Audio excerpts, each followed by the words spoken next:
નમસ્કાર વિદ્યાર્થી મિત્રો, હું આપ સર્વનું યુટ્યુબ ચેનલ જીટીયુ ટેક વતી હાર્દિક સ્વાગત કરું છું.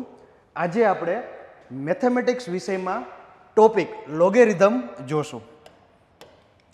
લોગેરિધમના એમસીક્યુ સોલ્વ કરવા માટે આપણે વિદ્યાર્થી મિત્રો પહેલાં લોગેરિધમના રૂલ્સ સમજવા પડશે. એ રૂલ્સ બેઝ જ એમસીક્યુ આવતા હોય છે. ઘણી બધી વખત આપણે શું કરતા હોઈએ છીએ કે લોગેરિધમના એમસીક્યુ છોડી દેતા હોઈએ છીએ કારણ કે આપણે ટ્રિપિકલ લાગે છે. પણ આજે અમે એટલા ઇઝી વેમાં હું તમને સમજાવીશ કે તમે ખાલી રૂલ્સ મગજમાં બેસાડી દેશો ને તો તમે એમસીક્યુ તો બહુ ઝડપથી કરી શકશો. તો કેટલા રૂલ્સ છે? તો પહેલો રૂલ્સ છે ગુણાકારનો રૂલ્સ, જેને આપણે પ્રોડક્ટ રૂલ્સ કહેશું. બીજો રૂલ્સ છે ભાગાકારનો. ત્રીજો છે પાવર એટલે કે ઘાતનો નિયમ. ચોથો છે ચેન્જ ઓફ બેઝ રૂલ અને અમુક વિશિષ્ટ એટલે કે સ્પેશિયલ પ્રકારના રૂલ્સ છે. તો મેઇનલી આ 5 પ્રકારના રૂલ્સ જો આપણે સરખી રીતે સમજી લઈએ તો આપને આરામથી લોગેરિધમ આવડી જશે. પહેલો રૂલ્સ જોઈએ ગુણાકારનો રૂલ્સ એટલે કે પ્રોડક્ટ રૂલ્સ. શું કહેવા માગે છે? તો કે સિમ્પલ, માનો કે કોઈ એક લોગ આપ્યો છે. આપણે પહેલાં શું કરીએ છીએ, રૂલ્સ સમજતા પહેલાં લોગનું બેઝિક સ્વરૂપ જોઈ લઈએ છીએ. તો બેઝિક સ્વરૂપ શું હોય છે? તો કે સપોઝ માનો કે કોઈ પણ લોગ આપેલો છે, એમાં અહીંયા ઈ આપેલો છે અને અહીંયા આપેલો છે એ. તો એનો મીન્સ એવો કે આને વચાશે કઈ રીતે? Log A base E. It means આ જે આપેલું છે ને તમને આ, એને કહેવાશે બેઝ. બરોબર, એને કહેવાશે બેઝ. અને અહીંયા જે આપેલું છે એને કહેવાશે main element of log. It means જ્યારે પણ આપણે લોગને લખીએ ત્યારે લોગ એનો બેઝ અને એનો મેઇન એલિમેન્ટ લખતા હોઈએ છીએ. તો આ જ થયું તમારું લોગનું બેઝિક સ્વરૂપ. હવે તમને અહીંયા શું આપેલું છે? તો કે લોગ XY બેઝ એ. તો તમે એને કઈ રીતે લખી શકો છો? તો કે અહીંયા જે બે એલિમેન્ટ આપેલા છે ઇન મલ્ટિપ્લિકેશનમાં, એને તમે છૂટા પાડી શકો છો. પણ કેનેથી છૂટા પાડી શકો છો? તો કે પ્લસથી. આવું યાદ રાખો. તો શું થઈ ગયું? લોગ X બેઝ એ પ્લસ, આ પ્લસ મહત્વનું છે, લોગ Y બેઝ એ. બરોબર. તો આ પ્રમાણે જ્યારે તમારે કોઈ પણ એવી એપ્લિકેશન આવે ત્યારે તમે એને છૂટા પાડી શકો. એક્ઝામ્પલ શું લખી શકીએ? સપોઝ માનો કે હું અહીં લખું લોગ બેઝ એ 15, મેં આવું લખ્યું. તો આને કઈ રીતે લખી શકું? તો કે simple, equal to log base A. હવે હું આના બે ભાગ પાડી શકું, 3 into 5 એટલે કે 3 5 ને 15. તો સિમ્પલ આને હું લખી નાખું લોગ 3 પ્લસ લોગ બેઝ એ 5. તો આવી રીતે ઘણી બધી વખત એપ્લિકેશન આવે વિદ્યાર્થીઓ, તો આપણે એનો ઉપયોગ કરશું. તો આ થઈ ગયો પ્રોડક્ટનો રૂલ. આગળ રૂલ સમજીએ બીજો, તો એ છે ભાગાકારનો રૂલ્સ. જેમ આપણે ગુણાકારનો રૂલ્સ સમજ્યા કે નહીં, એવી રીતે ભાગાકારનો રૂલ્સ શું કહેવા માગે છે? તો કે લોગ બેઝ એ, ભાગાકારમાં ઉપર x છે નીચે y છે, તો લોગ x બેઝ એ અહીંયા જોવાનું છે. અહીંયા શું છે? તો કે માઇનસ છે. ઓમાં શું હતું? તો કે પ્લસ હતું. બરોબર. હવે આનું ઉદાહરણ કઈ રીતે બને? માનો કે આવું છે લોગ બેઝ એ 3/5 આવું લખેલું છે. તો તમે એને કઈ રીતે લખી શકો? તો કે આવડે જ સાહેબ, સિમ્પલ ઇક્વલ ટુ કરો, લોગ કરો, બેઝ એ લખો, 3 લખો, વચ્ચે માઇનસ કરવાનું છે લોગ બેઝ એ અને 5. ઇટ મીન્સ ઉપર હશે એ સીધું અહીંયા આવશે, છેદમાં હશે એ સીધું અહીંયા જશે અને વચ્ચે માઇનસ રહેશે. તો આ થઈ ગયો ભાગાકારનો રૂલ્સ. ઇઝી છે. ગુણાકાર ભાગાકાર બે ઇઝી છે.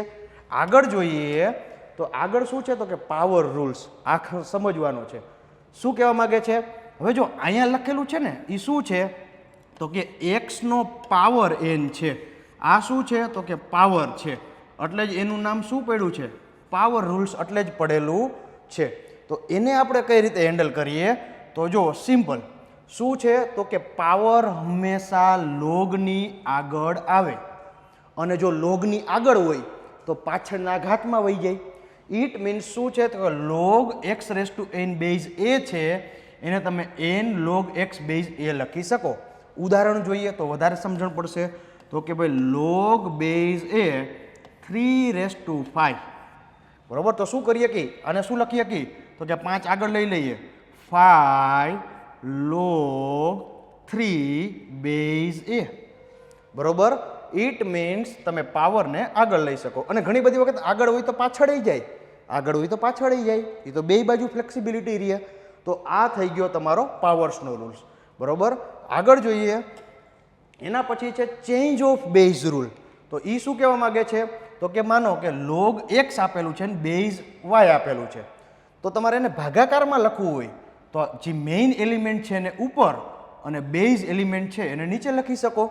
બરોબર, ઇટ મીન્સ માની લો કે કાલે તમારે કંઈક આવું આવ્યું કે log 3 અને બેઝ છે 7, તો તમે આને આ પ્રમાણે લખી શકો log 3 upon log 7. એટલે કે આ 3 ને તમે અહીંયા ઉપર અને 7 ને તમે અહીંયા નીચે લખી શકો. તો આ કયો રૂલ્સ થઈ ગયો? Change of base rule. તો આ જે વસ્તુ છે ને આ બધા બેઝિક રૂલ્સ છે. પ્રોડક્ટ, ભાગાકાર, power, change of base rules. આ આવડતા હશે ને તો ઘણા એમસીક્યુ આવડશે.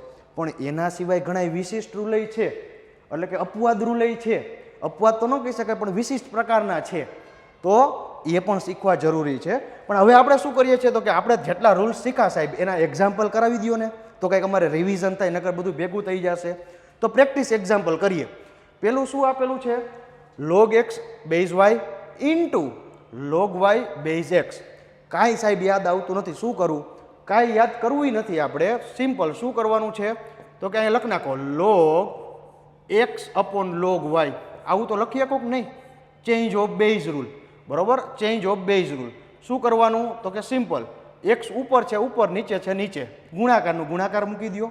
અહીંયા શું કરશો તો કે log y upon log x. ચલો કાંઈ વાંધો નહીં સાહેબ, કરી નાખ્યું, કાંઈ વાંધો નથી. હવે હું શું કરીશ તો કે ભાઈ જુઓ ને, આ ઉડે છે કે નહીં, આ ઉડે છે કે નહીં, આ ઉડે છે કે નહીં, આ ઉડે છે કે નહીં, મીન્સ ઉપર નીચે ક્રોસ ક્રોસ ગયું, તો આન્સર શું આવશે? 0. ના, બધું ઉડી જાય તો 0 આન્સર ન હોય વિદ્યાર્થી મિત્રો. એ મલ્ટિપ્લિકેશન છે, આન્સર આવશે 1. બરોબર, તો ખાસ આવું જ પરીક્ષામાં પૂછાશે, આવું જ પરીક્ષામાં પૂછાશે, સાદું. બરોબર, એના પછી બીજો એક્ઝામ્પલ. હવે આવું આવી ગયું, હવે આનું તો હું શું કરું? તો કાંઈ વાંધો નહીં, સિમ્પલ. બસ મને તો એટલું જ આવડતું હતું સર કે શું કરવાનું છે તો કે ઉપર છે ને log 49 લખ નાખવાના અને નીચે log 7 લખ નાખવાના. આટલું તો મને એક રૂલ્સ વાંચ્યો હતો એટલે આવડતું હતું. કાંઈ વાંધો નહીં, હજી આગળ જોઈએ. આગળ શું સ્ટેપ થશે તો કે સિમ્પલ. આગળ શું સ્ટેપ થશે તો કે ભાઈ 49 છે એને હું આવી રીતે લખી શકું log 7 સ્ક્વેર 7 સ્ક્વેર. નીચે તો એવું ને એવું જ લખી નાખું log 7. ઓકે થઈ સર, એમાં કાંઈ વાંધો નહીં. હવે આ પાવર છે એ પાવર આગળ આવતો રહીએ. હમણાં આપણે વાત થઈ હતી કે નહીં, પાવર આગળ આવે કે ન આવે? તો સિમ્પલ આને કઈ રીતે લખાય? 2 log 7 અપોન log 7. કારણ કે મેં શું કર્યું, પાવર આગળ લઈ લીધો. સિમ્પલ. બરોબર, હવે હું શું કરીશ તો કે હવે તો બહુ ઇઝી છે સાહેબ. log 7 ગયા, વૈધા 2. તો આ થઈ ગયો એનો આન્સર. બરોબર, તો આ પ્રમાણે તમે કોઈ પણ લોજિકલી રૂલ્સના આધારે એમસીક્યુ સોલ્વ કરી શકો. હવે આપણે એ જોઈ કે ભાઈ ડીડી સેટની એક્ઝામમાં કેવા પ્રકારના એમસીક્યુ પૂછાઈ શકે. તો જુઓ, આવું પૂછાણું કે ભાઈ 9 છે બરોબર, એને log 2 અને બેઝ 3 આપેલો છે. હવે સાહેબ આ તો બહુ હેવી આવી ગયું, આમાં તો અમને કંઈ ખબર ન પડે. સિમ્પલ, તો કાંઈ વાંધો નહીં. પહેલાં ઓપ્શન શું આપેલા છે એ જોઈ લ્યો. તો ઓપ્શન તો સાહેબ સિક્વન્સમાં આપેલા છે, આમાં તો કાંઈ ટપો નથી પડતો. બરોબર, પહેલાં લખી નાખો 9 રેઝ ટુ log બેઝ 3 અને log 2 છે. હવે બીજું કાંઈ નથી કરવું આપણે. સિમ્પલ, 3 ને શું લખી શકું? સોરી 9 ને શું લખી શકું?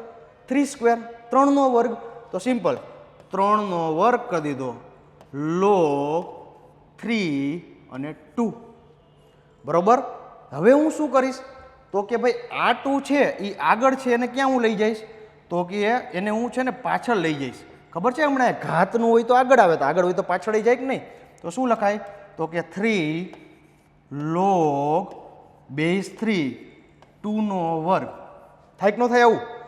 હવે સાંભળો, 2 નો વર્ગ કેટલો થાય? 4.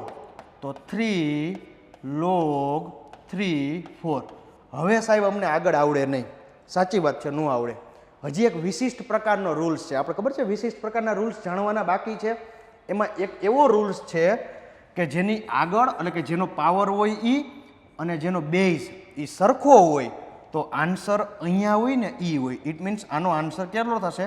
4. ખબર પડશે તમે જ્યારે વિશિષ્ટ રૂલ ભણશો ત્યારે. અત્યારે ખાલી એવું યાદ રાખી લો કે જેનો પાવર હોય ઈ અને બેઝ એ બંને સેમ હોય તો આન્સર અહીંયા બાજુમાં હોય ને ઈ. તો અહીંયા રાઈટ આન્સર તમારો શું થશે? એટલે કે 4, આન્સર સી. બરોબર. તો આ પ્રકારે MCQ વિદ્યાર્થી મિત્રો પૂછાતા હોય છે. આગળ જોઈએ બીજો MCQ છે. આવો MCQ આવી ગયો સાહેબ. હવે અમે શું કરી તો સિમ્પલ જ છે.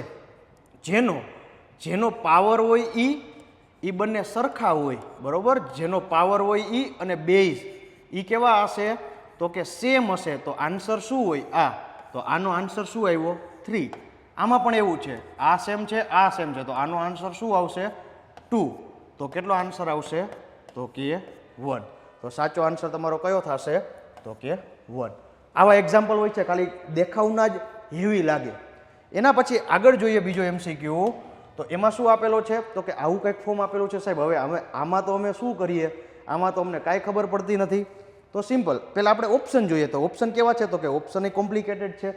હવે આપણે આને શું કરીએ છીએ? તો કે બેઝિક ફોર્મમાં લખીએ છીએ. બરોબર. જે આપણે ભણ્યા હમણાં પહેલાં શું કરીએ છીએ કે ભાઈ log 2. ઓકે. આને હું શું લખી શકું? તો કે ભાઈ log 9 upon log 3. Change of base rule હમણાં જ ભણ્યા.